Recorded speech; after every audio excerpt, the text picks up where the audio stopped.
Good morning વિદ્યાર્થી મિત્રો, કેમ છો ભાઈ? મજામાં? જલસા છે જિંદગીમાં ભાઈ? બસ એ જ જોઈએ. જુઓ ભાઈ, આપણે છેલ્લા લેક્ચરમાં વધારાના સ્વાધ્યાયમાં તો છે જ નહીં, સોરી ભાઈ, એમાં વધારાના સ્વાધ્યાય તો છે જ નહીં. આમાં જે દાખલા બાકી છે ભાઈ આપણે જોઈ લઈશું. જુઓ, આપણે જે બાકી છે ભાઈ સ્વાધ્યાયનો તમારો 26મો એ દાખલો નથી, સમજૂતી પ્રકારનો પ્રશ્ન છે. ઓકે, એ પહેલાં જોઈ લઈએ, પછી આગળ વધીશું. જુઓ, આગળના દાખલામાં સ્વાધ્યાયનો 26મો સવાલ આવો છે: નીચેના પ્રશ્નોના ઉત્તર આપો. એ, વસ્તુએ આંખ સાથે બનાવેલો ખૂણો અને વિવર્ધક લેન્સથી રચાયેલા તેના આભાસી પ્રતિબિંબે આંખ સાથે આંતરેલો ખૂણો સમાન છે. ભાઈ ખરેખર સમાન ના હોય. હા, પેલો ખૂણો થોડો મોટો તો હોય જ, એક્ઝેક્ટ સરખા ના હોય, પણ આવું લખ્યું છે અહીંયા. તો પછી વિવર્ધક કાચ કયા અર્થમાં કોણીય મોટવણી આપે છે? ભાઈ આપણને જો કહેવાનો મતલબ અહીંયા વિવર્ધક કાચ એટલે શું ખબર છે? બિલોરી કાચ. હા, એટલે જુઓ, નોર્મલ આપણે કોઈ વસ્તુને જોતા હોઈએ, આપણે એની વાત કરી છે. ભાઈ આ વસ્તુ આપણે જોઈએ છીએ અને વસ્તુ આપણે ક્યાં રાખીએ છીએ? ભાઈ સ્પષ્ટ અને આરામદાયક સુખરૂપ પ્રતિબિંબ જોવા માટે આપણે ક્યાં રાખીએ છીએ? ભાઈ નજીક બિંદુ પર રાખીએ છીએ. ક્લિયર? ઓકે, હવે જ્યારે તમે એને બિલોરી કાચથી જુઓ છો, જુઓ ભાઈ મેં આ લેન્સ બતાવ્યો, ખુલ્લી આંખ, ભાઈ આંખ ખુલ્લી રાખી આપણે બંધ આંખે તો જુઓ, એની કોમન સેન્સની વાત છે. માનવ આંખ છે, ભલે આપણી આંખ ભાઈ તમે સમજો હા ઘુવડ જેવી હોય, પણ આપણે એના માનવ આંખ જ કહીશું. અને આ જે તમારી વસ્તુ છે જુઓ, એનું પ્રતિબિંબ રચાયું, આ આભાસી અને વિવર્ધિત પ્રતિબિંબ, એ પણ નજીક બિંદુ જેટલા અંતરે જ રચાય છે. હવે તમે અહીંયા જો કોણીય મોટવણી લખો બીટા અપોન આલ્ફા, તો એનું સૂત્ર HI અપોન HO થશે. HI upon HO. કોમન સેન્સની વાત છે. જુઓ, તમને સ્પષ્ટ દેખાય છે કે HIની કિંમત HO કરતાં ઘણી મોટી છે. વિવર્ધિત ભાઈ આપણને ખબર જ છે, બિલોરી કાચથી જુઓ એટલે મોટું ફાફડા જેવું ભાઈ તમને સમજો પ્રતિબિંબ દેખાય, આપણને ખબર જ છે. પણ અહીં આ જે પ્રતિબિંબ છે જુઓ, HI ગ્રેટર દેન HO થવું. ભાઈ ખરેખર જોવા જાવ ને તો બીટા ગ્રેટર દેન આલ્ફા થાય. મેં કીધું ને, આ બીટા ખૂણો થોડો આલ્ફા કરતાં કેવો મળે છે? મોટો મળે છે. પણ અહીં આપણને રકમમાં એવું કીધું નથી, એટલે આપણે નથી લખતા. આપણે એવું જ લખીએ છીએ કે આમ આલ્ફા અને બીટા સરખા હોય તો પણ પ્રતિબિંબ કેવું મળે છે? મોટું મળે છે. આવડશે? ચલો. બી, સામાન્ય રીતે કોઈપણ વ્યક્તિ વિવર્ધક કાચમાંથી વસ્તુને જોવા માટે આંખને લેન્સની ઘણી નજીક રાખે છે. જો આંખને દૂર રાખવામાં આવે તો કોણીય મોટવણીમાં ફેરફાર થાય. હા, કોણીય મોટવણી જે છે એ ઘટી જાય. જુઓ સમજો, તમે ભાઈ આ આંખને દૂર રાખો, આ આંખને એવું વિચારો દૂર રાખો, તો એનો મતલબ શું થયો કે આ તમારો જે બીટા ખૂણો જે છે ભાઈ એ ઘટી જાય. એટલે આપણે એને જુઓ મોટવણીને હવે beta dash upon alpha, alpha ના બદલાય ભાઈ, મૂળ વસ્તુ સાથે બનાવેલો ખૂણો તો એનો એ જ છે ને, ખાલી શું બદલાઈ ગયો ભાઈ? તમારો આલ્ફા, સોરી બીટા. અને આ બીટા ડેશ જે છે એ બીટા કરતાં શું હોય? ઓછો હોય. ખબર પડી? એટલે જુઓ, beta dash less than beta થયું, અને બીટા ખૂણો નાનો થઈ ગયો તો બીટા ડેશ અપોન આલ્ફાની કિંમત બીટા અપોન આલ્ફા કરતાં કેવી આવે? નાની આવે. એટલે જુઓ, એમ ડેશ નાનું આવે, એટલે કે કોણીય મોટવણીમાં શું થાય? ઘટાડો થાય. આવડશે? આ ખાસ ધ્યાન રાખજો. સિમ્પલ છે ભાઈ. ચલો સી, એવું કહે છે સાદા માઇક્રોસ્કોપની મોટવ શક્તિ કેન્દ્ર લંબાઈના વ્યસ્ત. આપણને ખબર જ છે, સાદા માઇક્રોસ્કોપમાં જો વસ્તુ નજીક બિંદુ પર પ્રતિબિંબ રચતી હોય વસ્તુનું, તો એનું મોટવણી 1 + D અપોન F છે, અને અનંત અંતરે હોય તો D અપોન F છે. પણ બંનેમાં કેન્દ્ર લંબાઈ વ્યસ્ત પ્રમાણમાં જ આવે, છેદમાં જ આવે ભાઈ. ઓકે, સાંભળજો. તો વધુને વધુ મોટવણી મેળવવા માટે ઓછામાં ઓછી કેન્દ્ર લંબાઈનો લેન્સ વાપરવામાં આપણને કયું કારણ રોકી રહ્યું છે? ભાઈ વધુમાં વધુ મોટવણી મેળવવા માટે, સાંભળજો, ઓછામાં ઓછો કેન્દ્ર લંબાઈ. ભાઈ આમાં રીઝન શું છે? તો કે એક લિમિટથી તમે એક મર્યાદાથી જો કેન્દ્ર લંબાઈને નાની કરી કાઢો ને, तो तकलीफ शू थाय खबर छे? एमां गोळीय विपथन अने वर्ण विपथननी विकृतिओ उत्पन्न थाय। गोळीय विपथन एटले मैं तमने कीधुं हतुं भाई के एनी वक्रतामां फेरफार थई जाय। हाँ, अने वर्ण विपथन एटले रंग बदलाई जाय। खबर पड़ी भाई? आनो मतलब एवो थयो आ क्षतिओ ना उद्भवे एना माटे थईने अमुक केंद्र लंबाई थी ओછી केंद्र लंबाई वाळा लेन्सनो उपयोग आपणे करी शकता नथी। समझी गया? आ ध्यान राखजो। हवे डी, संयुक्त माइक्रोस्कोप में ऑब्जेक्टिव अने आईपीस बंनेनी केंद्र लंबाई नानी शा माटे राखवामां आवे छे? भाई संयुक्त माइक्रोस्कोप में ऑब्जेक्टिव आईपीस बंनेनी केंद्र लंबाई नानी होय एनुं कारण शुं? कारण के जुओ एनी मोटवणीनुं सूत्र संयुक्त माइक्रोस्कोप माटे शुं हतुं? एलडी मां फोई याद छे? डी नजीक बिंदु हतुं, एल शुं हतुं? ट्यूब लंबाई माइक्रोस्कोपनी, एफओ ऑब्जेक्टिवनी केंद्र लंबाई, एफई आईपीसनी केंद्र लंबाई। जुओ एफओ अने एफई बंने क्यां छे? छेदमां, अने बंने छेदमां होय एनो मतलब व्यस्त प्रमाण थया। अने व्यस्त प्रमाणनो मतलब शुं भाई? घटे तो वधे ने वधे तो घटे। अने एफओ अने एफई छेदमां छे एनो मतलब एवो थयो के एफओ अने एफई जेम घटशे एम सामे मोटवणीमां शुं थशे? वधारो। मोटवणी वधती जशे, प्रतिबिंब विवर्धित थतुं जशे, एम मोटुं ने मोटुं अने स्पष्ट मळतुं जशे। सिंपल। आ खास ध्यान राखजो। अने छेल्लो सवाल जो मस्त समझायो छे मैं तमने, जोजो बहुत सरस सवाल छे। संयुक्त माइक्रोस्कोपमांथी जोवामां आंखने आईपीसनी अडोअड नहीं परंतु सहेज दूर राखवामां आवे छे। शा माटे? आईपीस अने आंख वच्चेनुं आ नानुं अंतर केटलुं होवुं जोईए? सांभळजो भाई, अगत्यनी वस्तु, जो આપણે આંખને આઈપીસથી એકદમ નજીક ઘૂસી જઈએ ને ભાઈ અંદર તો તકલીફ પડે। તો શું તકલીફ પડે? જોજો, આંખના લેન્સનું દ્રષ્ટિ ક્ષેત્ર ઘટી જાય। આંખનો જે લેન્સ છે એનું દ્રષ્ટિ ક્ષેત્ર જોવાનો વિસ્તાર ઘટી જાય અને વસ્તુની સપાટીનું ચોકસાઈપૂર્વક નિરીક્ષણ કરી શકાય નહીં। ભાઈ દ્રષ્ટિ ક્ષેત્ર ઘટી જાય એટલે एनी जग्याए जो तमे आईपीस थी तमारो आंख जे छे तमारी आंख एने थोड़ी दूर राखो तो शुं थशे? जोजो थोड़े दूर लईए तो आईपीस नी जोजो ऑब्जेक्टिव लेन्सनी वर्तुळाकार किनारीनुं प्रतिबिंब आपणने देखाय छे आखे आखुं। अने आ जे प्रतिबिंब छे एने नेत्र वलय कहेवाय, आई रिंग कहेवाय। भाई नेत्र वलय कहेवाय। सांभळजो, आईपीसनी अंदर ऑब्जेक्टिव लेन्सनी वर्तुळाकार किनारीनुं प्रतिबिंब देखाय अने आखी वर्तुळाकार किनारीनुं प्रतिबिंब देखावुं जरूरी छे, नहीं तो प्रतिबिंब आपणने स्पष्ट ना देखाय। अने एटला माटे भाई आ नेत्रवलय आईपीसनी बहार तेनाथी थोड़ेक ज दूर खबर पड़ी रचाती होय छे। आ आई रिंग क्या रचाती होय? यस, आईपीस थी सहेजेक दूर एटले आपणी आंख थोड़ी दूर राखीए तो स्पष्ट आखुं प्रतिबिंब जोई शकाय। माटे आपणी आंखने त्यां गोठवता वक्रीभवन पामता बधा ज किरणोने आवरी ले छे। कोई किरणों रही ना जाए, प्रतिबिंब शुं देखाय? स्पष्ट। अने भाई जोजो, आपणे आंखना लेन्सनी महत्तम प्रकाश समावेश क्षमता बहु अगत्यनी वस्तु छे। हाँ, मोटवणी माटे भाई तमे समझो आ महत्तम प्रकाश समावेश क्षमतानो उपयोग करीने वस्तुने मोटी अने खूब ज स्पष्ट जोई शकीए छीए। आवडशे? आ खास ध्यान राखजो भाई। आ तमारो शुं थयो भाई? स्वाध्यायनो 26मो सवाल। क्लियर? भाई समजूती प्रकारनो प्रश्न हतो पण सारा सारा क्वेश्चन छे, ध्यान राखजो। जवा दीए भाई। सिंपल है भाई, जोजो पछी दाखला गणीए। पेलामां मासे नहीं भाई, खोटी जग्या खूटशे, आपणने मजा नहीं आवे। चलो जवा दीए। नाग चिरे कीता ना मोतियों के हार, ना कोई किया श्रृंगार, फिर भी कितनी सुंदर हो तुम, कितनी सुंदर हो।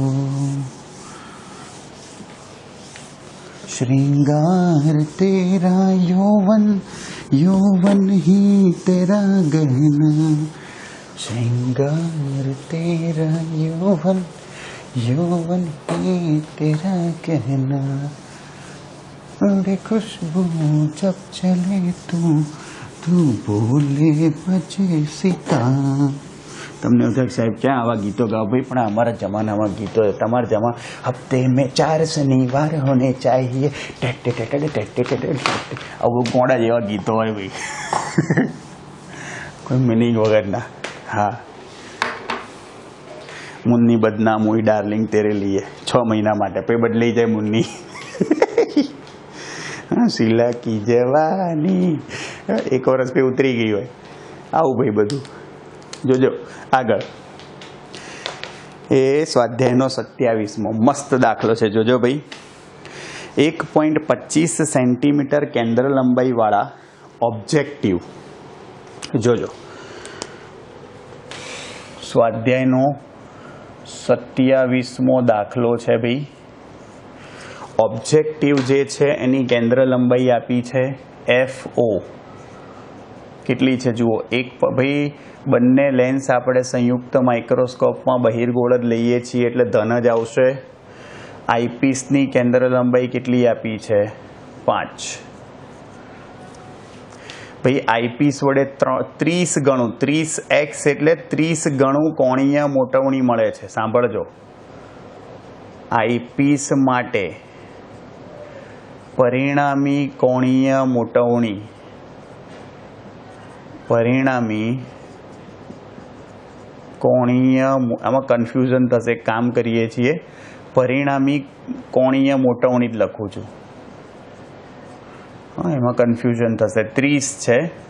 ચલો, તો સંયુક્ત માઇક્રોસ્કોપની ગોઠવણી કેવી રીતે કરવી જોઈએ?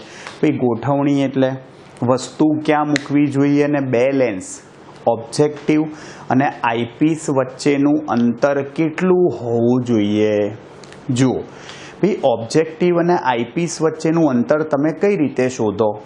ભાઈ ધારો કે ઓબ્જેક્ટિવ છે, એનું પ્રતિબિંબ રચાયું, તો આનું પ્રતિબિંબ અંતર અને આઈપીસ માટે આ વસ્તુ થઈ, તો આઈપીસ માટે વસ્તુ અંતર, આ બે શોધી કાઢો. ઓબ્જેક્ટિવનું પ્રતિબિંબ અંતર, આઈપીસનું વસ્તુ અંતર, તો એ બે વચ્ચેનું અંતર, એ બેનું ટોટલ કરો, એ શું આવશે? બે લેન્સ વચ્ચેનું અંતર. જુઓ, શરૂઆત ક્યાંથી કરશો ધ્યાન રાખજો. સૌથી પહેલા ભાઈ આઈપીસ, સાંભળજો, ની મોટવણી. ચલો ભાઈ, આઈપીસની મોટવણીનું સૂત્ર શું થાય? 1 + d/fe થાય કે નહીં? નજીક બિંદુએ પ્રતિબિંબ રચાય છે એટલે આમાં આપણે ઋણ નિશાની નથી લખતા. d 25 આવે, fe કેટલા છે? 5. 25 આવ્યું ને fe? 25 / 5 5, 5 ને 1 6. ભાઈ આ કોની મોટવણી આવી? આઈપીસની. તો જુઓ ભાઈ, કુલ મોટવણી અથવા પરિણામી કોણીય મોટવણી, ભાઈ બે લેન્સ માટે આપણે મોટવણી લખતા હોઈએ તો શું કરીએ છીએ? પરિણામી કોણીય મોટવણી યાદ છે? m બરાબર mo ઇન્ટુ ભાઈ મોટવણીઓનો ગુણાકાર, mo ઇન્ટુ me. જુઓ તો mo ઓબ્જેક્ટિવ માટે શું થાય? m/me. m કેટલા છે? 30/6. 30/6 શું આવશે? 5. તો ભાઈ ઓબ્જેક્ટિવ જે છે લેન્સ, એની કોણીય મોટવણી 5 થાય. ભાઈ m એટલે શું થાય? v/u. સાંભળજો, vo/u. પણ સમજજો ભાઈ, u ઋણ થશે અહીંયા. તમે એવું બી બોલી શકો કે ઓબ્જેક્ટિવ લેન્સ જે છે એના વડે રચાતું પ્રતિબિંબ વાસ્તવિક હોય એટલે એની મોટવણી ઋણ હોય, એટલે તમે એવી રીતે બી -5 લખી શકો છો. હા, કારણ કે ઓબ્જેક્ટિવ વડે રચાતું પ્રતિબિંબ વાસ્તવિક હોય અને આ વાસ્તવિક પ્રતિબિંબ ની મોટવણી ઋણ હોય. આભાસી હોય તો ધન હોય. ચલો તો VO ને કરતા બનાવું તો -5UO થશે. ચલો ભાઈ ઓબ્જેક્ટિવ માટે લેન્સનું સમીકરણ વાપરીએ. તો ઓબ્જેક્ટિવ માટે લેન્સનું સમીકરણ, ચલો શું લખાય? લેન્સનું સમીકરણ શું થાય ભાઈ ઓબ્જેક્ટિવ માટે? 1/V -1/U બરાબર 1/F. ચલો 1/V, V કેટલા થશે? -5UO. 1/UO શું થાય?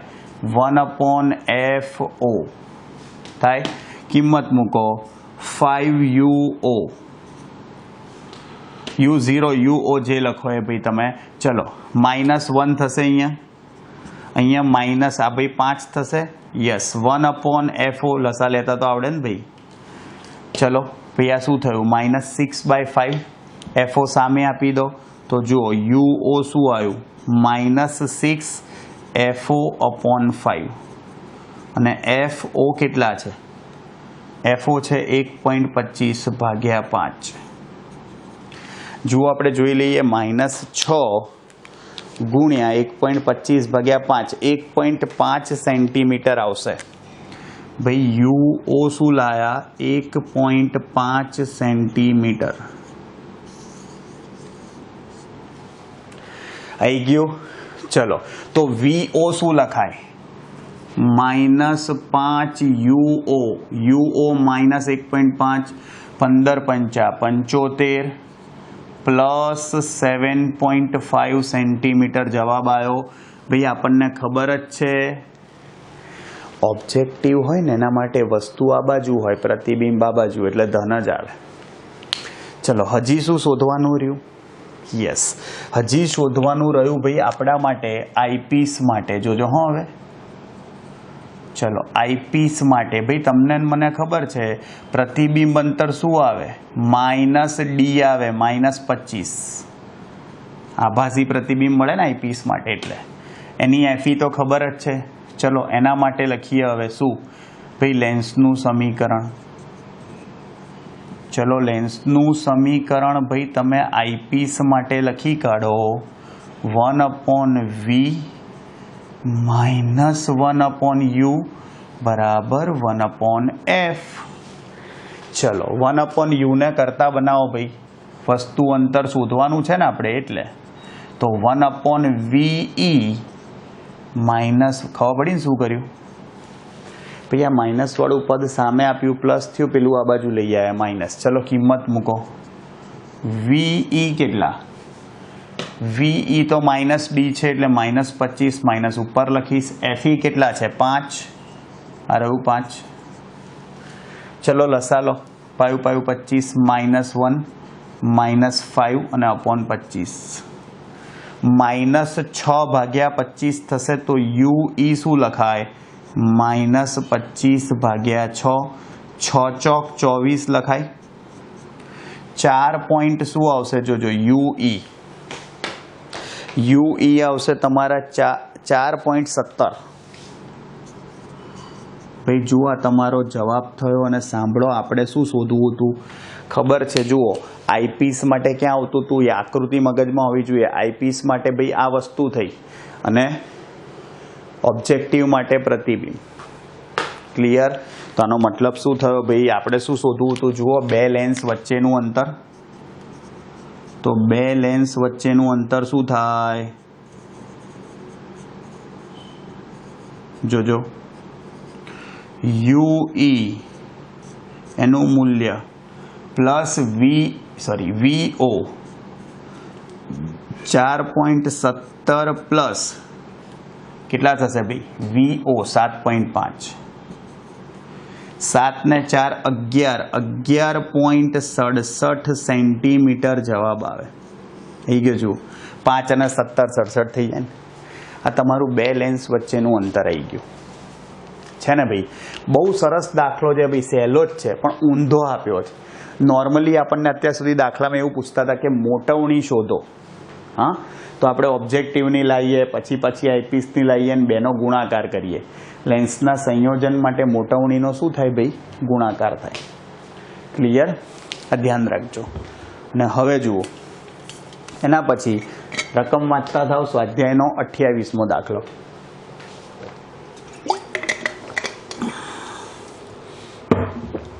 જુઓ શું કહે છે. એક નાના ટેલિસ્કોપમાં 140 સેન્ટીમીટર કેન્દ્ર લંબાઈનો ઓબ્જેક્ટિવ અને 5 સેન્ટીમીટર કેન્દ્ર લંબાઈનો આઈપીસ છે. જોજો શું કહે છે ભાઈ. ટેલિસ્કોપ માટે નાના ટેલિસ્કોપમાં જોજો શું કહે છે. તો કે આપણને રકમમાં આવું કીધું છે કે ભાઈ ઓબ્જેક્ટિવ 140 સેન્ટીમીટર છે અને આઈપીસ 5 સેન્ટીમીટર છે. ઓબ્જેક્ટિવ 140, આઈપીસ 5 સેન્ટીમીટર છે. ઓકે, જોજો શું કહે છે. પહેલો સવાલ, જ્યારે ટેલિસ્કોપની સામાન્ય ગોઠવણી કરેલી હોય એટલે કે અંતિમ પ્રતિબિંબ અનંત અંતરે મળતું હોય ત્યારે અને જ્યારે અંતિમ પ્રતિબિંબ નજીક બિંદુ અંતરે મળતું હોય ત્યારે મોટાઉ શક્તિ શોધવાની છે. જોજો, તો કે પહેલું, જ્યારે પ્રતિબિંબ અનંત અંતરે રચાતું હોય, જ્યારે પ્રતિબિંબ અનંત અંતરે રચાતું હોય ત્યારે મોટવણી એટલે કે મોટાઉ શક્તિ શું લખાય ભાઈ? સાંભળજો, ત્યારે લખાય આપણું સૂત્ર શું ભાઈ? ફોઈ, FO/FE. આપણે આ તો સૂત્ર સાબિત કર્યું હતું. FO કેટલું છે? 140/5. હા, 5 દુ 10 ને 8 પંચા 40 થાય ને. આ તમારી મોટવણી 28. અને જ્યારે પ્રતિબિંબ નજીક બિંદુએ રચાતું હોય, ભાઈ જોજો, જ્યારે પ્રતિબિંબ નજીક બિંદુએ રચાતું હોય, નજીક બિંદુએ રચાતું હોય, સાંભળજો, ત્યારે મોટાઉ શક્તિ. ભાઈ આ ખાસ ધ્યાન રાખજો. આ સૂત્ર આપણને ચોપડીમાં નથી આપ્યું, આપણે આ સૂત્ર સાબિત નથી કર્યું. આપણી ચોપડીમાં ટેલિસ્કોપમાં આપણે એવું જ ભણ્યા હતા કે પ્રતિબિંબ અનંત અંતરે મળે છે, એના માટે જ ખાલી સૂત્ર તમે સાબિત કર્યું હતું ફોઈ. એટલે આ તમારું સૂત્ર થશે. જોજો, જો નજીક બિંદુએ હોય ને, તમારે ખાલી આટલું જ યાદ રાખવાનું. એ તો અમારે ફોઈ જોરદાર છે, ફોઈ ફોડી લેશે, ફોઈ ફોડી લેશે. જુઓ, ફોઈ ફોડી લેશે. સમજ્યા? ધ્યાન રાખજો ભાઈ. તો FO/FE કેટલા? FO/FE એટલે તો 140/5 થાય. અને FO/D, FO કેટલા છે? 140. અને D શું આવે? 25. નજીક બિંદુ 25 હોય. મોટાઉ શક્તિમાં આપણે ઋણ નિશાની નથી લખતા, આમાં માઇનસ નહીં લખવાનું, મૂલ્ય ધન જ હોય મોટાઉ શક્તિનું હંમેશા. જુઓ, 140/25 અને આનો સરવાળો કરજો, આ તો 28 જ થશે. એટલે તમારો જવાબ આવશે ભાઈ, જુઓ તમને કહું, 33.6. મોટાઉ શક્તિ આવશે તમારી 33.6. આવડશે? ક્લિયર ભાઈ? મેં કીધું ને બહુ સહેલો દાખલો છે. થઈ ગયો?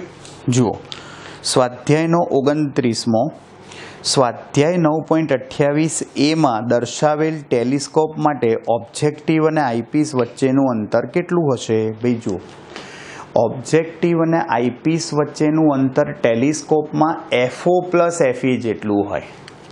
તો જુઓ, સ્વાધ્યાય 29 એનો પહેલો સવાલ શું કીધું? જુઓ, ટેલિસ્કોપમાં આઈપીસ, ઓબ્જેક્ટિવ અને આઈપીસ વચ્ચેનું અંતર ઓબ્જેક્ટિવ અને આઈપીસ વચ્ચેનું અંતર શું થશે? FO plus FE. તો FO કેટલા? 140. FE કેટલા? 5. 140 પ્લસ 5 145 સેન્ટીમીટર. ક્લિયર? સિમ્પલ છે ભાઈ. આ ટેલિસ્કોપમાં ઓબ્જેક્ટિવ આઈપીસ વચ્ચેનું અંતર લાવે. ચલો આમાં બીજો સવાલ. જો આ ટેલિસ્કોપને 3 કિલોમીટર દૂર આવેલા 100 મીટર ઊંચાઈના ટાવરને જોવા માટે ઉપયોગ કરવામાં આવે તો ઓબ્જેક્ટિવ લેન્સ વડે રચાતા ટાવરના પ્રતિબિંબની ઊંચાઈ શોધો. જોજો ભાઈ, ઓબ્જેક્ટિવ લેન્સ માટે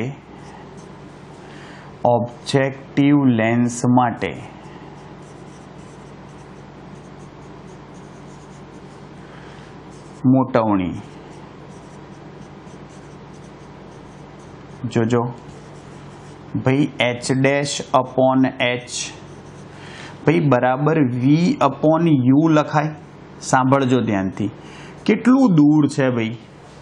દૂર કેટલું છે જુઓ તો કે દૂર છે 3 કિલોમીટર. હવે ભાઈ 3 કિલોમીટર દૂર એટલે ઘણું દૂર થયું, બહુ વધારે. તો એટલા દૂરથી આવતા જે કિરણો હોય કેવા હોય ભાઈ? સમાંતર હોય. સમાંતર કિરણો હોય એનું પ્રતિબિંબ ક્યાં રચાય? યસ, ઓબ્જેક્ટિવના મુખ્ય કેન્દ્ર પર. એટલે પ્રતિબિંબ અંતર ઓબ્જેક્ટિવની કેન્દ્ર લંબાઈ જેટલું થાય. તો જુઓ અહીંયા FO અપોન U, U તમારું વસ્તુ અંતર છે, is equal to h dash upon h.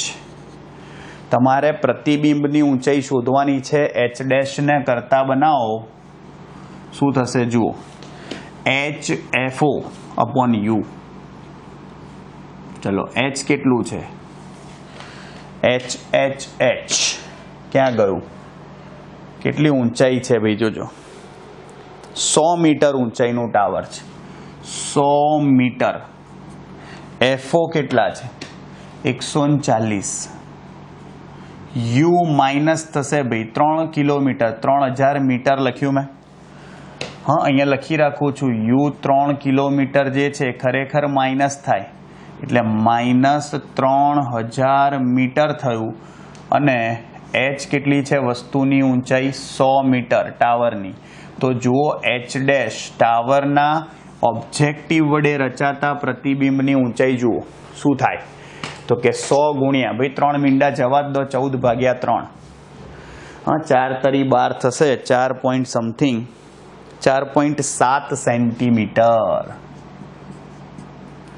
4.7 metre થશે ને, સોરી ભાઈ 4.7 સેન્ટીમીટર થશે. કારણ કે આ મીટર ઉડી જશે, પણ આ FO જે છે સેન્ટીમીટરમાં છે ને ભાઈ. આ મીટરમાં મીટર ઉડી ગયા, પણ આ સેન્ટીમીટરમાં છે એટલે જવાબ તમારો સેન્ટીમીટરમાં આવશે. ખાસ ધ્યાન રાખજો. ક્લિયર? અને જુઓ હજી શું પૂછે છે?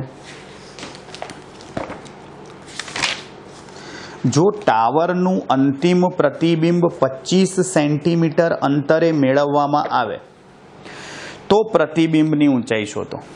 ભાઈ ટાવરનું અંતિમ પ્રતિબિંબ 25 સેન્ટીમીટર અંતરે મેળવવામાં આવે, એનો મતલબ કે નજીક બિંદુએ પ્રતિબિંબ રચાતું હોય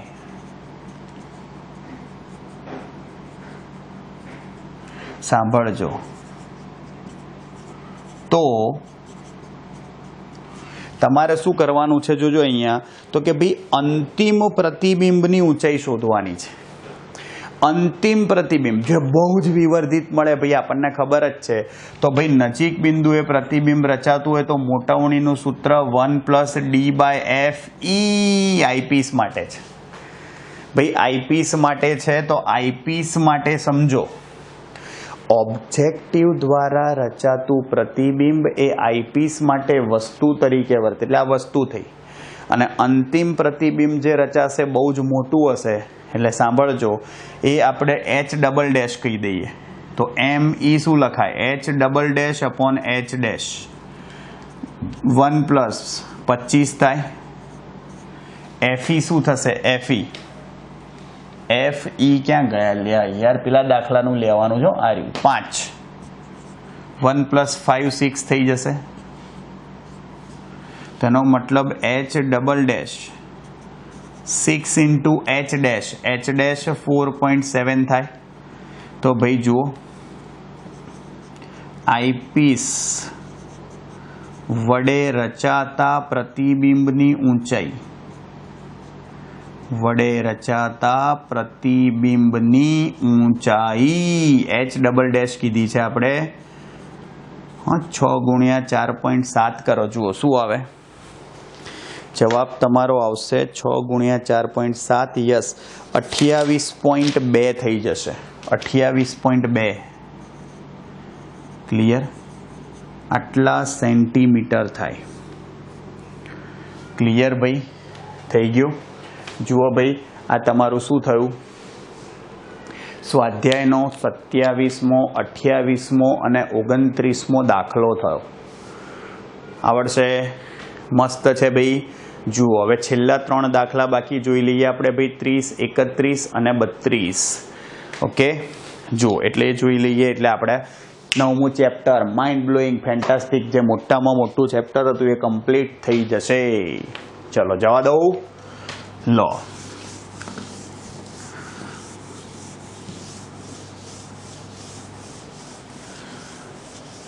अकेले हम अकेले तुम, जो हम तुम संग है तो फिर क्या गम. तू मेरा दिल, तू मेरी जान, ओ आई लव यू डैडी. तू मासूम, तू शैतान, but you love me daddy. तू मासूम, तू शैतान. જોજો ભાઈ, રકમ વાંચતા થાવ. સ્વાધ્યાયનો 30મો દાખલો.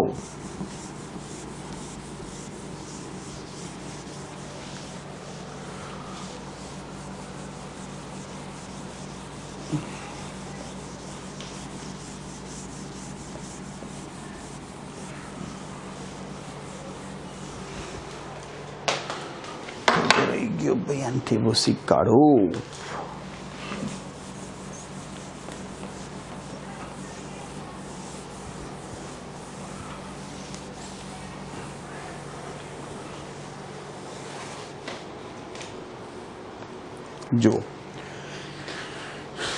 જો ભાઈ આગળ સ્વાધ્યાયનો દાખલા નંબર 30મો, કેસેગ્રેન ટેલિસ્કોપ.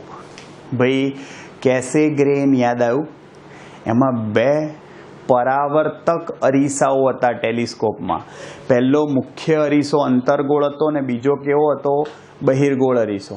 અંતર્ગોળ અરીસાથી અનંત અંતરે મૂકેલી વસ્તુનું પ્રતિબિંબ ક્યાં રચાતું હતું? યસ, વચ્ચે. હા, પણ વચ્ચે પાંજરો લઈને બેહવું ના પડે એટલે બહિર્ગોળ અરીસાથી પ્રતિબિંબ ક્યાં નાખતા હતા? બહાર, આઈપીસ ઉપર. યાદ આવી ગયું? જુઓ રકમમાં શું કહે છે. એક કેસેગ્રેન ટેલિસ્કોપ આકૃતિ 9.30માં આપણે જોયેલું જ છે ભાઈ. બતાવ્યા મુજબ 2 અરીસાઓ વાપરવામાં આવે છે. જોજો શું કહે છે ભાઈ. આ ટેલિસ્કોપમાં અરીસાઓ એકબીજાથી 20 મિલીમીટર અંતરે રાખેલા છે. 2 અરીસાઓ વચ્ચેનું અંતર, 2 અરીસાઓ વચ્ચેનું અંતર 20 મિલીમીટર છે. જોજો, મોટા અરીસાની વક્રતા ત્રિજ્યા, સાંભળજો, મોટો અરીસો, મોટા અરીસાની એટલે કે અંતર્ગોળ, અંતર્ગોળ વક્રતા ત્રિજ્યા. અંતર્ગોળ અરીસો હોય એટલે એની વક્રતા ત્રિજ્યા ઋણ આવે ભાઈ. આ ખાસ ધ્યાન રાખજો. -220 મિલીમીટર છે. ચલો R1 કહી દઉં. तो एनी केंद्र लंबाई केटली थई जाय -110 मिलीमीटर।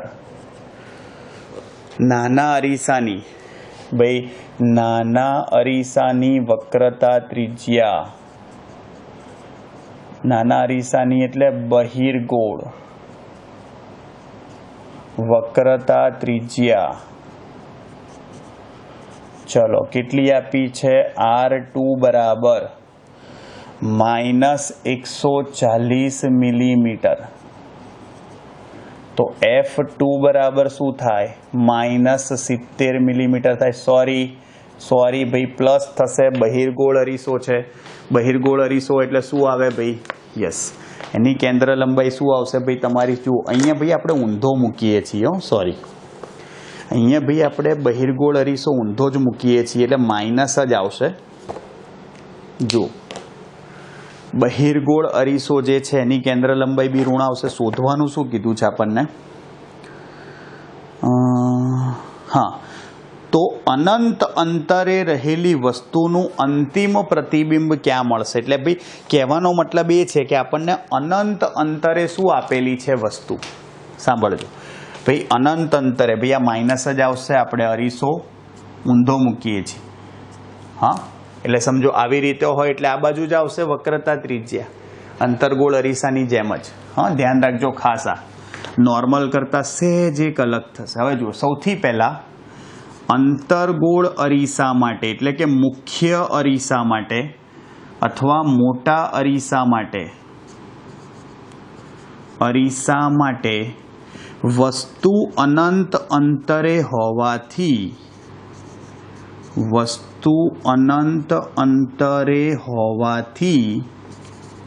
प्रतिबिंब मुख्य केंद्र पर रचाशे। भाई अनंत अंतरे होय એટલે કિરણો સમાંતર હોય ને प्रतिबिंब क्या रचाशे मुख्य केंद्र पर होवाथी प्रतिबिंब मुख्य केंद्र पर रचाशे। मुख्य केंद्र पर रचायो અને એટલે કે એનું પ્રતિબિંબ અંતર કેન્દ્ર લંબાઈ જેટલું હોય એટલે -110 થશે। ભાઈ પહેલું પ્રતિબિંબ અહીંયા મળ્યું। ભાઈ બે લેન્સ વચ્ચેનું અંતર જુઓ 20 મિલીમીટર છે માટે ભાઈ બીજા ગૌણ એટલે કે બહિર્ગોળ અરીસા માટે વસ્તુ અંતર તમે લખવા જાઓ तो 110 -20 थाय कारण के भाई बे लेंस वच्चेनुं अंतर माइनस करवुं पड़े तो सॉरी बे अरीसा वच्चेनुं हाँ तो एनो मतलब -90 मिलीमीटर थाय भाई खबर पड़े छे। तो अंतिम प्रतिबिंब क्या रचाशे शोधवा माटे जुओ सिंपल भाई गौण अरीसा माटे गौण अरीस जोजो अरीसो आयो भूल ना करता भूलथी भूल थई जाए कारण के आखा चेप्टर में मैक्सिमम लेंस वाळुं छे। तो अरीसा माटे अरीसानुं समीकरण भाई अरीसानुं समीकरण 1/v + 1/u थाय छे। हाँ 1/v - 1 आखुं चेप्टर पत्या पछी आ ध्यान राखवुं पड़े भाई कयुं सूत्र वापरो छो ए। तो 1/v + 1/u बराबर 1/f। चलो 1/2 लखी काढू बधे। चलो कोने आपणे करता बनाईए v2 ने जे शोधवुं छे। चलो 1/f2 केटला छे -90 f2 सॉरी -70 -1/u2 सामे जतुं रह्युं पण u2 तो -90 छे तो माइनस प्लस 90 थई जाय। लसा लो चलो -90 + 70 भाग्या 90 × 70 -90 + 70 शू थाय -20 थाय तो v2 शू लखाय 9 × 7 = 63 63 भाग्या -20 थाय। मींडू मींडू गयुं तो जुओ आ तमारुं प्रतिबिंब अंतर शू आवशे भाई 3 अहींया 1 અને ભાઈ પાછળ કેટલા રહેશે અહીંયા આગળ 1 રહેશે એટલે 5 મિલીમીટરમાં જવાબ આવ્યો ભાઈ। જો સેન્ટીમીટરમાં લખવું હોય તો 31.5 સેન્ટીમીટર જવાબ આવે। 31.5 આવડશે? આ ખાસ ધ્યાન રાખજો. છે ને ભાઈ, મસ્ત દાખલો, સિમ્પલ જ છે. હા, મિલીમીટર વાળો જવાબ રાખો તો એ ચાલે જ, ચિંતા નહીં કરવાની. જુઓ, ચલો સ્વાધ્યાયનો 32મો દાખલો, સોરી 31મો. ગેલ્વેનોમીટરના ગૂંચળા સાથે જોડેલ સમતલ અરીસાની ઉપર લંબરૂપે આપાત કરેલ કિરણ આકૃતિમાં બતાવ્યા પ્રમાણે તે જ માર્ગે પાછું ફરે છે. જોજો, આવું કહે છે, તે જ માર્ગે પાછું ફર્યું. જોજો ભાઈ, સમતલ અરીસો છે પહેલા, ભાઈ અથડાઈને તે જ માર્ગે કિરણ જો ગયું, અથડાઈને પાછું ફર્યું. આપણને ખબર જ છે પરાવર્તનમાં આવું જ થાય. આ સ્ક્રીનનો એસ લખ્યો છે, એસ એટલે સ્ક્રીન, સ્ક્રીન એટલે પડદો. હા, શું કહે છે? ગૂંચળામાંથી પસાર થતા વિદ્યુત પ્રવાહના કારણે અરીસો 3.5 ડિગ્રીનું કોણાવર્તન અનુભવે છે. ભાઈ 3.5 ડિગ્રીનું કોણાવર્તન અનુભવે છે. નાનકડું, પણ અહીંયા દેખાય એટલે થોડું મોટું બતાવવું પડે. અરીસો આવી રીતે જોજો. હવે અરીસાથી 1.5 મીટર દૂર મૂકેલા પડદા ઉપર પરાવર્તિત કિરણના બિંદુનું સ્થાનાંતર કેટલું હશે? ભાઈ આ 1.5 મીટર દૂર પડદો મૂક્યો છે. ભાઈ જુઓ, પહેલા અરીસો તમારો સમતલ સીધો હતો, 3.5 ડિગ્રી. હવે જુઓ, આ કિરણ જે ગયું, સાંભળજો, અહીંયાથી પરાવર્તન પામીને, ધારો કે અહીંયા ગયું,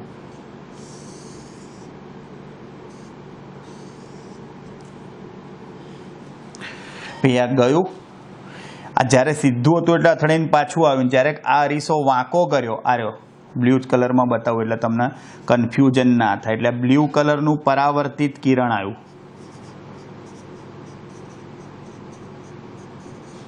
આ કેટલું શિફ્ટ થયું આ શોધવાનું છે, આ અંતર. અને હું એક્સ કહી દઉં.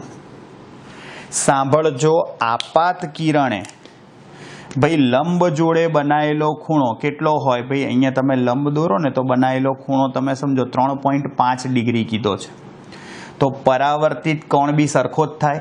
તો આપાત કોણ પરાવર્તન કોણ બંને થીટા થીટા જ થાય. ભાઈ આપાત કિરણે લંબ જોડે બનાવેલો ખૂણો કેટલો? Theta, 3.5 degree. તો પરાવર્તન કોણ પણ એટલો જ થાય. તો ટોટલ ખૂણો કેટલો થયો? Theta plus theta. તો ટોટલ આ ખૂણો જે છે એ 2 થીટા થયો કહેવાય. ખબર પડે છે? એટલે 2 થીટા કેટલો થાય? 7 ડિગ્રી. માટે 2 થીટા 7 ડિગ્રી થઈ જાય. અને માટે આકૃતિમાં દર્શાવ્યા મુજબ શું આવશે? કોની જરૂર પડશે? જુઓ, tan થીટાની. tan થીટા એટલે સામેની બાજુ, પણ tan 2 થીટા છે. સામેની બાજુ શું આવે? x ભાગ્યા પાસેની બાજુ d. સામેની બાજુ x, પાસેની d. ચલો કોને કરતા બનાવું? x ને.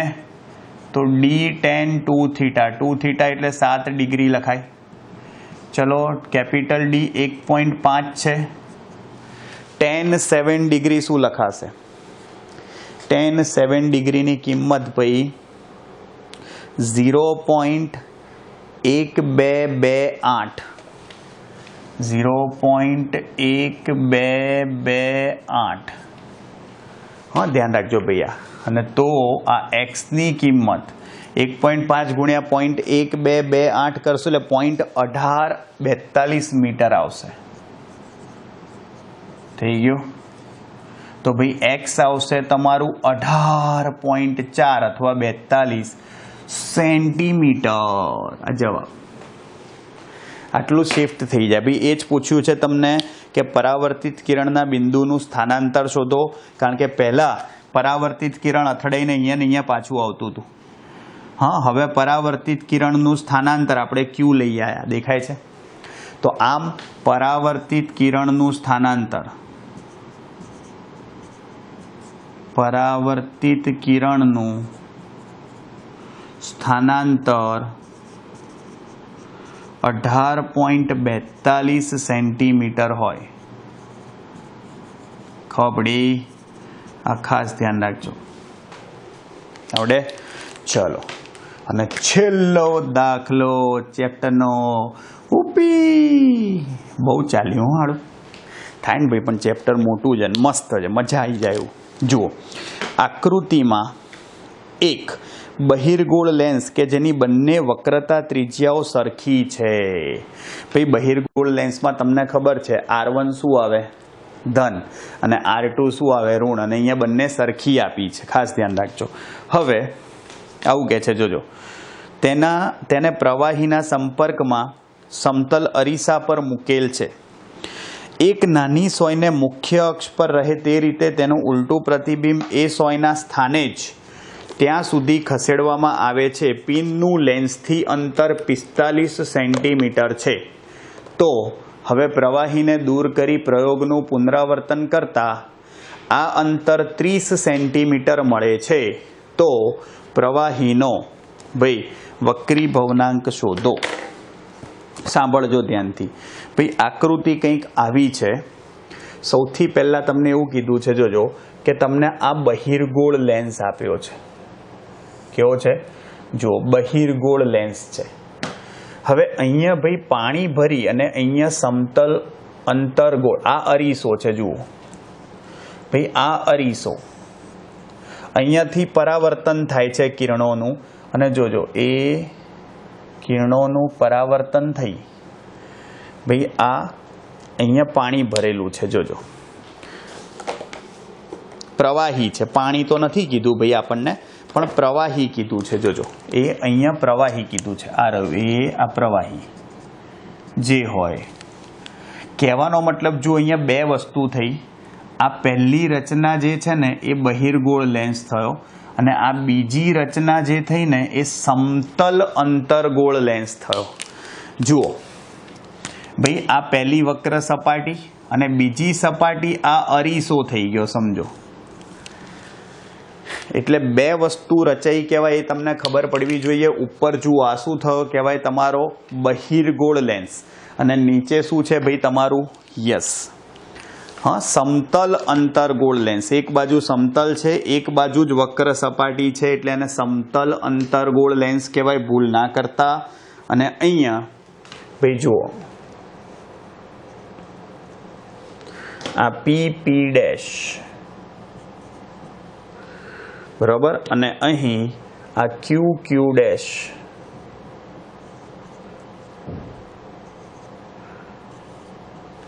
બરાબર ભાઈ, આ કિરણ ગયું એ અથડાઈને એનું એ પાછું આવ્યું. બરાબર, અહીંયા આગળ જે કિરણ ગયું, બરાબર, અહીંયાથી ભાઈ વક્રીભવન પામી અને અહીંયાથી આ અથડાયું. જોજો, આ આવ્યું, આ અથડાયું, અહીંયાથી આ વક્રીભવન પામીને ગયું, અને અહીંયાથી એ આ ક્યુનું કિરણ Q ડેશમાં ગયું. થઈ ગયું. અને એ જ રીતે ભાઈ અહીંયા જો P માંથી P ડેશમાં ગયું ભાઈ. ઓકે, તો હવે શું કહે છે? ધ્યાનથી સાંભળજો. એક નાની સોયને મુખ્ય અક્ષ પર રહે તે રીતે તેનું ઉલટું પ્રતિબિંબ એ સોયના સ્થાને જ દેખાય ત્યાં સુધી ખસેડવામાં આવે છે. પિનનું લેન્સથી અંતર જે છે એ 45 સેન્ટીમીટર છે. ભાઈ સમજો, અહીંયા બંનેની ભાઈ એક સમતલ અંતરગોળ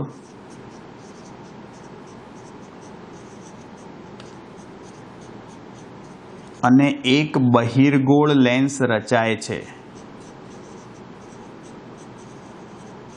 સાંભળજો.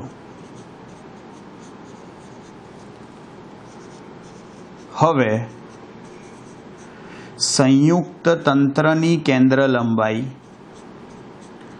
સંયુક્ત તંત્રની એટલે કે પરિણામી કેન્દ્ર લંબાઈ 45 સેન્ટીમીટર છે. કેટલી છે? 45.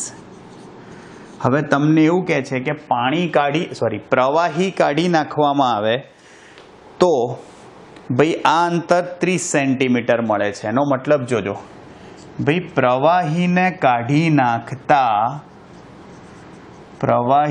કાઢી નાખતા શું રહે? તો કે બહિર્ગોળ લેન્સ રહે ઉપરનો, ભાઈ પ્રવાહી કાઢી નાખો તો ખાલી બહિર્ગોળ લેન્સ રહે. તો બહિર્ગોળ લેન્સની કેન્દ્ર લંબાઈ 30 સેન્ટીમીટર મળે છે F1. તો ભાઈ સ્વાભાવિક છે, ધારો કે અંતર્ગોળ લેન્સની કેન્દ્ર લંબાઈ, ધારો કે અંતર્ગોળ લેન્સની કેન્દ્ર લંબાઈ F2 છે. શું છે? F2. તો ભાઈ ચલો સમતુલ્ય કેન્દ્ર લંબાઈનું સૂત્ર શું લખાય? ભાઈ સૌથી પહેલા ભાઈ તમને ખબર જ છે લેન્સના સંયોજન માટે સમતુલ્ય કેન્દ્ર લંબાઈનું સૂત્ર, બે લેન્સનું સંયોજન થયું ને ભાઈ. ચલો શું લખાશે? 1/f બરાબર 1/f1 પ્લસ 1/f2. ચલો 1/f2 ને કરતા બનાવું.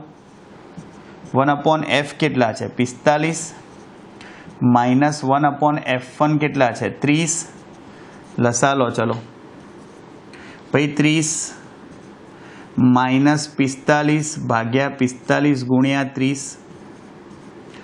ભાઈ માઇનસ 15 ભાગ્યા 45 ગુણ્યા 30. જુઓ 15 તરી 45 થાય, 15 તરી 30 તરી 90 થાય. ઉલટી કરાવી દો તો F2 માઇનસ 90 થઈ જશે. ભાઈ જુઓ અંતર્ગોળ લેન્સની કેન્દ્ર લંબાઈ માઇનસ 90 લાયા. શોધવાનું શું છે? જોજો પ્રવાહીનો વક્રી ભવનાંક શોધો, કશું જ નહીં કરવાનું. જુઓ વારાફરતી બંને લેન્સ માટે. ચલો પહેલા બહિર્ગોળ લેન્સ માટે જોજો ધ્યાનથી. ચલો આપણને પહેલું શું ખબર છે? તો કે ભાઈ હવામાં છે ઉપર જુઓ N1 1 થાય અને N2 1.5 થશે. લેન્સનો પોતાનો વક્રી ભવનાંક એટલે કે કાચનો આપ્યો છે. ક્લિયર? ચલો આના માટે કેન્દ્ર લંબાઈ આપણને ખબર જ છે F1 કેટલી છે? F1 ક્યાં ગઈ ભાઈ? 30 છે. હા ચલો R1 શું થશે? પ્લસ R થશે અને R2 માઇનસ R થશે. ભાઈ R1 આ બાજુ આવે, R2 આ બાજુ આવે, તો આનો મતલબ શું થયો જુઓ. માટે ભાઈ લેન્સ મેકર્સ ફોર્મ્યુલા યાદ છે? ચલો લેન્સ મેકર્સ ફોર્મ્યુલા એની ઉપરથી શું લખાય? 1/f N2 minus N1/N1 into 1/R1, પણ R1 તો R થાય, minus 1/R2, R2 minus R થાય, માઇનસ માઇનસ પ્લસ થઈ ગયું. ચલો 1/f1 30 છે, 1.5 minus 1/1 R 1/R 1/R 2/R થઈ જાય. 0.5 ગુણ્યા 2, 0.5 ગુણ્યા 2 એટલે 1 જ થાય ભાઈ. તો 1/30 ઇઝ ઇક્વલ ટુ 1/R થયું. ઉલટી કરાવી દો તો R બરાબર 30 આવી ગયું. ભાઈ જુઓ તમે વક્રતા ત્રિજ્યા લઈ આવ્યા. સાંભળો હવે આ જે વક્રતા ત્રિજ્યા થઈ જોવા બતાવું છું એ જ આપણા સમતલ અંતર્ગોળ લેન્સની એક વક્રતા ત્રિજ્યા છે ને, અને બીજી તો સમતલ સપાટી છે, અને સમતલ સપાટીને તો ભાઈ વક્રતા ત્રિજ્યા હોય જ નહીં. ખબર પડે છે? તો આનો મતલબ શું થયો જોજો. હવે અંતર્ગોળ લેન્સ માટે લખું. ચલો અંતર્ગોળ લેન્સ માટે ભાઈ તમે લખવા જાઓ તો N1 બરાબર શું થશે? ભાઈ અહીંયા N1 તમારું 1.5 થશે. ભાઈ તમારું લેન્સ છે ને, અને બીજું માધ્યમ શું થશે? ભાઈ તમારું પ્રવાહી થશે. એટલે તમારે એનો શું કરવાનો છે? ભાઈ પ્રવાહી NL શોધવાનું છે. ભાઈ પહેલું માધ્યમ તો હવા જ છે આપણું, બીજું માધ્યમ જે છે અહીંયા હવા માટે, અને બીજું માધ્યમ શું થયું ભાઈ અહીંયા આપણું આ પ્રવાહી. પ્રવાહીનો વક્રી ભવનાંક આપણે NL કહી દઈએ. L એટલે લિક્વિડ ભાઈ, જે શોધવાનું છે. અને કેન્દ્ર લંબાઈ F2 આપણે લઈ આવ્યા હતા અલગથી, જુઓ આ રહ્યું -90 એટલે જ. અંતર્ગોળ લેન્સની કેન્દ્ર લંબાઈ થાય. જુઓ સિમ્પલ. શું કરશો ભાઈ, લેન્સ મેકર્સ ફોર્મ્યુલા વાપરી લો પાછું, પણ હવે ધ્યાનથી જો, અહીંયા કહી જ દઉં પહેલાં એટલે લોચો ના પડે તમારે. ભાઈ R1 શું થશે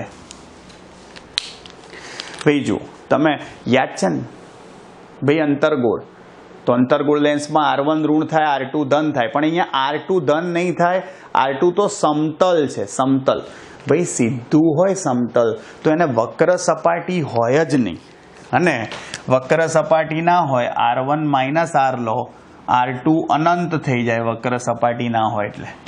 તો આના માટે લેન્સ મેકર્સ ફોર્મ્યુલા વાપરું, 1/f2 શું થાય, n2 માઇનસ n1/n1, 1/-r, 1/ઇન્ફાઇનાઇટ. ચલો 1/f2 કેટલા, -90, n2 એટલે nl લિક્વિડ માઇનસ 1/1. ભાઈ આ માઇનસ 1/r કેટલા છે, r કેટલા છે ભાઈ, 30. પણ ભાઈ જુઓ, માઇનસ માઇનસ પ્લસ થઈ જાય, આ 30 તરી 90 થઈ જાય તો 1/3 આવશે, ઇઝ ઇક્વલ ટુ nl -1. ચલો nl લિક્વિડ છે, પ્રવાહી, એના દ્રવ્યના વક્રી ભવનાંકને કરતા બનાવી દઉં, 1 + 1/3 થશે.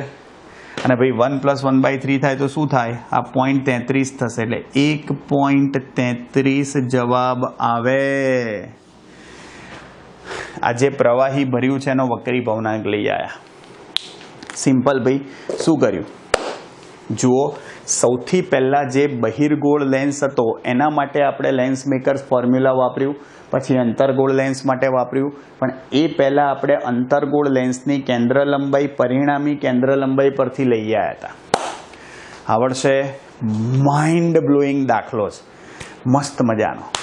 જોયું? ચેપ્ટર પૂરું ભાઈ, મોટામાં મોટું ચેપ્ટર આપણે 12મા ધોરણનું પતાવી દીધું છે, જંગ જીતી ગયા છીએ. ભાઈ ગરબા તો કરવા પડે ને, હો જાય. કયો કરીશું? ચલો યસ, ચલો.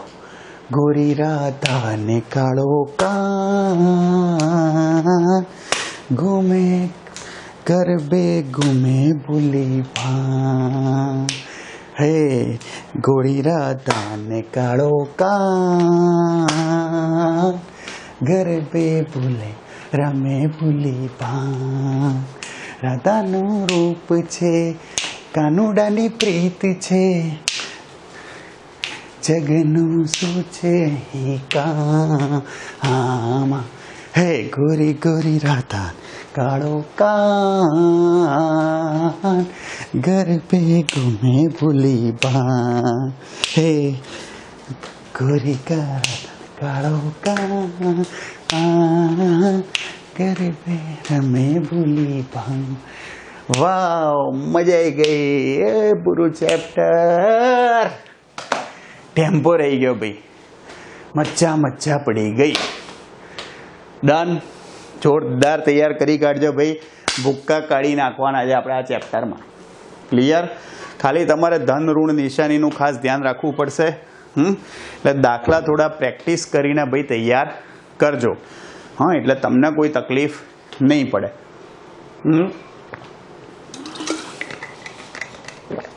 નેક્સ્ટ લેક્ચરમાં ભાઈ તમને આના સૂત્રો રિવાઇઝ કરી દઈશું, એટલે તમને દાખલામાં કોઈ તકલીફ ના પડે. ક્લિયર? એટલે ચલો મળીએ ભાઈ નેક્સ્ટ લેક્ચરમાં. ત્યાં સુધી આવજો. બાય, સી યુ, ટાડા, સબ્બા કે સાયોનારા, હસ્તા લા વિસ્તા, ફિર મિલેંગે ચલતે ચલતે. ખુદા હાફિઝ, દાસ વિદાનિયા. જય શ્રી કૃષ્ણ, જય અંબે, જય હિન્દ, જય ભારત, વંદે માતરમ. Tada, take care.